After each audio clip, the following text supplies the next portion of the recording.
আসসালামু আলাইকুম। মমতা রেসিপিতে সবাইকে স্বাগত জানাই। আজকে আমি যেহেতু ঈদের দিন গরুর মাংস রান্না করব, তো এখানে আমরা 3 কেজি গরুর মাংস নিয়েছি। ঈদ মানে মাংস খাওয়ার, সেমাই আর অন্যান্য সব কিছু খাওয়ার আনন্দ। ঈদ মানেই আনন্দ। তো ঈদের আনন্দ সঙ্গে যদি মাংস বিরিয়ানি থাকে তাহলে আনন্দটা বেশ মজাদার হয়। তো এই জন্য আজকে আমরা মাংস রান্না করব। তো 3 কেজি মাংস নিয়েছি, তারপর পরিমাণ মতো পেঁয়াজ রসুন দিয়েছি, শুকনা মরিচ ভেজে গুঁড়া করে দিয়েছি, তেজপাতা দিয়েছি, লবণ দিচ্ছি পরিমাণ মতো। তো আপনারা যে পরিমাণ রান্না করবেন সেভাবে পরিমাণ মতো মশলাগুলো ব্যবহার করবেন। এটা অপশনাল, আমি পরিমাণ বলছি না, শুধু কি কি মশলা ব্যবহার করবেন তা দেখিয়ে দিচ্ছি। তারপর আমরা দিয়ে দিলাম হলুদ গুঁড়া পরিমাণ বুঝে, তারপরে দিয়ে দিলাম মরিচ গুঁড়া, তারপর দিলাম ধনিয়ার গুঁড়া। তো ধনা একটু ভেজে ব্লেন্ডারে গুঁড়া করে রেখেছি। তারপর দিলাম পাঁচফোড়ন মশলার গুঁড়া। তারপর দিলাম রসুন ও আদার পেস্ট পরিমাণ মতো। আপনারা, আবারও বলছি, আপনারা অবশ্যই পরিমাণ বুঝে ব্যবহার করবেন, কারণ আপনারা আমার থেকে কম রান্না করবেন না বেশি রান্না করবেন, আমার তো পরিমাণ বলে আপনার সঙ্গে মিলবে না, এই কারণে আমি পরিমাণটা আর বলি না। তারপরে দিলাম গরম মশলার গুঁড়া পেস্ট, তো তারপর দিয়ে দিচ্ছি আনুমানিক আইডিয়া করে রান্নার তেল। আপনারা সরিষা সয়াবিন যে যেটা ইউজ করেন সেটা ইউজ করতে পারেন, এটা কোনো ব্যাপার না, এটা অপশনাল, তেল হলেই হয়েছে। তো তারপর আমরা হাত দিয়ে নেড়েচেড়ে ভালো করে মশলাগুলো সঙ্গে মাংসগুলো মেখে নিব। খুব আস্তে আস্তে এটি করবেন যেন ভালোভাবে মিশে যায়, মশলাগুলো যেন জমাট বেঁধে না থাকে। তো আমরা একটু সময় নিয়ে আস্তে আস্তে নেড়েচেড়ে, হাত দিয়ে নেড়েচেড়ে উপরে নিচে সাইডে ভালো করে মিশিয়ে নেওয়ার চেষ্টা করছি। তো মাংস অনেকে অনেকভাবে রান্না করে, অনেকে খালি দিয়ে রেখে দেয়, পানি দিয়ে একবারে সেদ্ধ করে। তো আমরা ওভাবে রান্না করছি না, আমরা যেভাবে দেখাচ্ছি এভাবে রান্নাটি একবার করে দেখুন, অনেক মজাদার এবং অনেক টেস্টি হবে। তো হালকা একটু পানি দিলাম, হাতটা ধুয়ে দিলাম যেন মশলাটা সব পড়ে যায়। তারপর দেখতে পাচ্ছেন আমরা কিভাবে মেখে নিয়েছি, মশলাগুলো কিভাবে মিশিয়ে নিয়েছি। আপনারাও এভাবে মেখে নেবেন যেন জমাট বেঁধে না থাকে। দেখতেই পাচ্ছেন কতটা সুন্দরভাবে মিক্সিংটা করা হয়েছে। তো এইভাবে আপনারাও আস্তে ধীরে মশলাগুলোর সঙ্গে মিশিয়ে নেবেন। আপনারা চাইলে ঝালের গুঁড়াও দিতে পারেন, শুকনা মরিচ ভেজে গুঁড়া করে নাও দিতে পারেন। এভাবে একটু স্বাদটা একটু বেশি ভালো লাগে দেখে আমরা এভাবে দেই, সকলে সচরাচর এভাবে দেয় না। তো আপনারা চাইলে এভাবে দিতে পারেন, না চাইলে মরিচের গুঁড়া দিয়ে দিতে পারেন। তো তারপর আমরা দিলাম দারুচিনি পরিমাণ মতো, এলাচ মাথা ফাটিয়ে দিলাম কয়েকটা। তারপর চুলায় তুলে চুলা হাই আঁচে রেখে দিলাম 5 মিনিটের জন্য। তো 5 মিনিট পর ঢাকনা দিয়ে সরিয়ে একটু করে নেড়ে দেব। আমরা একবারে তুলে দিয়ে 8 মিনিট 10 মিনিট 15 মিনিট রাখবো না, মাঝে মাঝে একটু করে ঢাকনা সরিয়ে একটু করে নেড়ে চেড়ে দেবো। কারণ বড় পাতিল বেশি মাংস একসঙ্গে রান্না, এতে কিছু মাংস সেদ্ধ হবে, কিছু মাংস নাও হতে পারে, বা একটু সময় বেশি লাগতে পারে। তো আমরা ওভাবে রান্না করব না, আমরা মাঝে মাঝে ঢাকনা দিয়ে সরিয়ে নেড়ে চেড়ে ভালোভাবে কষিয়ে নিয়ে রান্নাটি করব। তো দেখতে পাচ্ছেন আমরা আস্তে আস্তে নেড়ে চেড়ে দিচ্ছি এবং ভালো করে উল্টে পাল্টে দিচ্ছি যেন সমানভাবে সবগুলো সেদ্ধ হয়। তো আপনারা নিশ্চয়ই দেখে বুঝতে পারছেন আমরা কীরকম সাইজ করে কেটে নিয়েছি, খুব একটা বড় নেইনি, মিডিয়াম সাইজ করে কেটে নেওয়ার চেষ্টা করেছি। অনেকে মাংসের পিসগুলো একটু বড় বড় রাখতে পছন্দ করে। তো আবারও ঢেকে দিচ্ছি 5 মিনিটের জন্য। ফিরে এলাম 5 মিনিট পর, দেখতে পাচ্ছেন মাংস থেকে অনেকগুলো রস বের হয়েছে। আমরা কিন্তু কোনো বাড়তি পানি অ্যাড করিনি, যেগুলো দেখতে পাচ্ছেন এগুলো মাংস থেকে রস বের হয়েছে। তো এই রসগুলাই আমরা ভালোভাবে নেড়ে চেড়ে কষিয়ে রসগুলো ভালো করে শুকিয়ে নেব। পানি প্রয়োজন হলে আমরা শেষে ব্যবহার করব। তো আবারও একটু ভালো করে নেড়ে চেড়ে দিব আস্তে ধীরে, যেন গায়ে রস বা ঝোল যেটাই বলেন না কেন ছিটকে না পড়ে। খুব আস্তে আস্তে নেড়ে চেড়ে আমরা আবারও ঢেকে দেব। যেহেতু বেশি মাংস একটু টাইম নিয়ে রান্না করতে হবে, তাড়াহুড়া করে রান্না করলে হয়তো বা নরম মাংসগুলো সেদ্ধ হবে কিন্তু হাড়গুলো হয়তো বা সেদ্ধ হবে না। তো তেল একটু কম মনে হচ্ছিল, তাই আবারও তেল দিয়ে দিলাম। আমরা সরিষার তেল ইউজ করেছি, আপনারা যে যেটা ইউজ করেন আপনারা তরকারি বুঝে তেলটা ব্যবহার করবেন। তো আবার একটু নেড়েচেড়ে দিলাম, তেলগুলো যেন ভালোভাবে মিশে যায়। তেলগুলো যদি ভালোভাবে না মিশে তাহলে এক পাশে কালার দেখা যাবে আর এক পাশে অন্যরকম। তো যাই হোক, আমরা ভালো করে নেড়েচেড়ে দিলাম, দিয়ে আবারও ঢেকে দিলাম 5-6 মিনিটের জন্য। ফিরে এলাম 5-6 মিনিট পরে।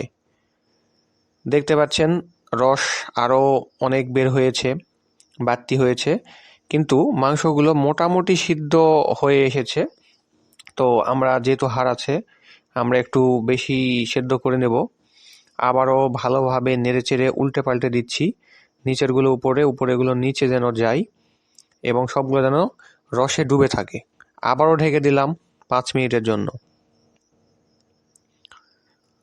তো ফিরে এলাম 5-6 মিনিট পরে। এবার তরকারির কালার দেখে নিশ্চয়ই আপনারা বুঝতে পারছেন মাংসটাও বেশ কমে গিয়েছে এবং প্রায় সিদ্ধ হয়ে গেছে, কিন্তু রস কিন্তু এখনো শুকায়নি। তো আমরা আবারও ভালো করে নেড়েচেড়ে দিচ্ছি, কারণ আগেই বলেছি বেশি মাংস আমরা বারবার নেড়েচেড়ে রান্না করব। তাছাড়া এক পাশে সেদ্ধ আর এক পাশে শক্ত থাকতে পারে, এরকমটা যেন না হয়, তাই আমরা একটু পরপর নেড়েচেড়ে দিব, দিয়ে রান্না করব যেন সকল মাংস একই মাপে সমানভাবে সেদ্ধ হয়। তো আবারও ঢেকে দিলাম 5 মিনিটের জন্য। ফিরে এলাম 5 মিনিট পর। সেম কাজ, আবারও আস্তে ধীরে নেড়েচেড়ে দিচ্ছি,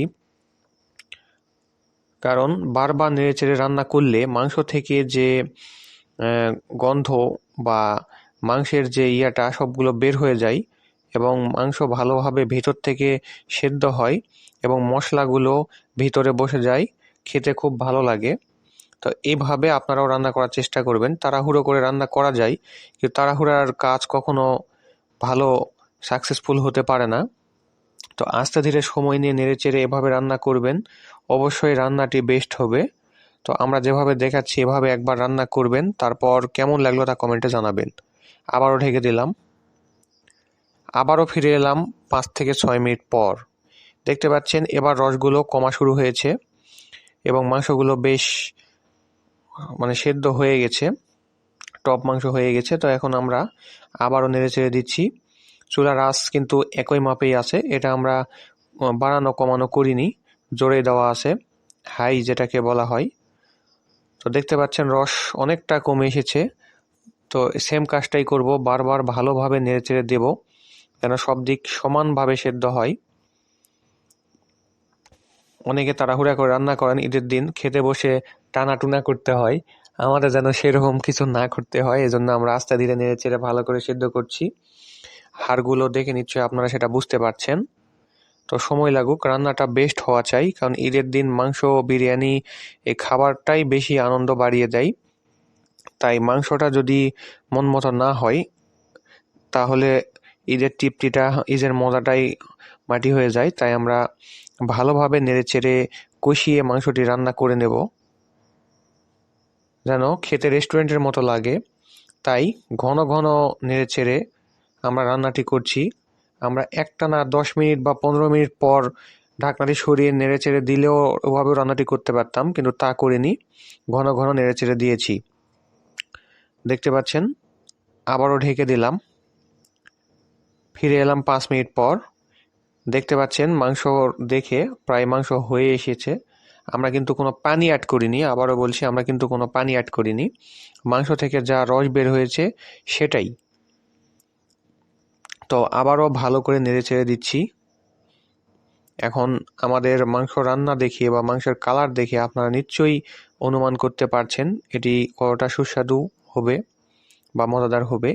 আপনারা এভাবে ট্রাই করবেন, অবশ্যই ভালো লাগবে। এবং আপনাদের মন্তব্য কি, খাওয়ার পরে কেমন লাগলো তা কিন্তু কমেন্টে জানাতে ভুলবেন না। তো আমরা সময় নিয়ে আবারও ভালো করে নেড়েচেড়ে উল্টে পাল্টে দিচ্ছি এবং রসগুলোকে শুকিয়ে ফেলার চেষ্টা করছি, রস যেন কমে যায়। তো আমরা ঘন ঘন নেড়ে নেড়ে ভালোভাবে কষিয়ে নিচ্ছি। এভাবে আপনারাও ধৈর্য নিয়ে নেড়েচেড়ে রান্না করবেন, কারণ ঈদের দিন অনেক লোকজন, বেশি মাংস রান্নার ব্যাপার, তাড়াহুড়া করলে হয় না। অল্প হলে শর্টকাট ইউজ করা যায়, কিন্তু বেশি মাংস হলে একটু নেড়েচেড়ে একটু সময় নিয়ে কষিয়ে রান্না করাটাই ভালো। তো ঈদের দিন আমি কি কি রান্না করলাম আমরা সেই বিষয়ে সকল ভিডিওগুলো এক জায়গায় করে একটি ভিডিও দেব সিরিয়ালে, সমারোহভাবে দেওয়া হচ্ছে না। তো আজকে ঈদ পার হয়ে বেশ কয়েকদিন হয়ে গেল, প্রায় 15 দিন হয়ে গেল। তো আজকে কেবল ভিডিও আপলোড করা শুরু করেছি, ধারাবাহিকভাবে সকল ভিডিওগুলো নিয়ে আসব। তো দেখতে পাচ্ছেন রস বেশ কমে গেছে অনেকটাই। তো এইভাবে আপনারাও নেড়েচেড়ে রস কমিয়ে নেবেন। আবারও ঢেকে দিলাম 5 মিনিটের জন্য। ফিরে এলাম 5 মিনিট পর। দেখুন রসের কালারগুলো দেখুন, একবারে মাংস পুরা কষিয়ে রান্না করা হয়েছে এবং হাড় থেকে, মাংস থেকে যে তেলগুলো বের হয়েছে, এটা ঝোলের কালার দেখেই বুঝতে পারছেন। তো এবার আমরা গরম পানি দিয়ে দিলাম 1 কাপ পরিমাণ,